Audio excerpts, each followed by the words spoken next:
परीक्षित राजा होता आणि त्याच्यासमोर त्यांनी बघितलं धरणी आणि वृषभाचा संवाद चालू आहे आणि वृषभ जो आहे तो काय एका पायावर आहे, बाकी दया शौच दान हे सगळे 3 पाय दिलेले आहेत, सत्य नावाचा एकच त्याचा पाय शिल्लक आहे आणि त्याला तो शूद्र रूपात घेऊन कधी मारतो आहे.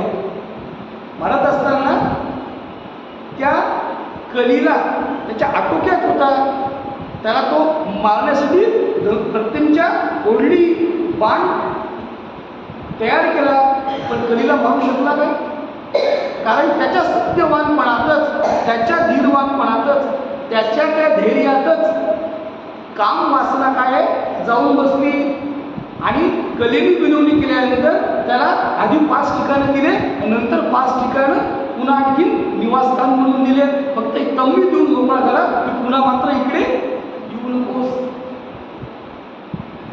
हा घात कोणी केला? त्यांनी जी स्तुती केली आणि मग मी काहीतरी आहे की कामवासना इच्छा की मी याच्यापेक्षाही आणखी मोठा होईल, माझा गुण मोठा होईल, या दृष्टिकोनातून कलीला निस्तराम करू शकलो नाही. याच्यामध्ये हा विजय परीक्षिताचा नसून ही त्याची हार असून आहे आणि विजय कोणाचा असेल तर तो न मरणाऱ्या कामाचा आहे.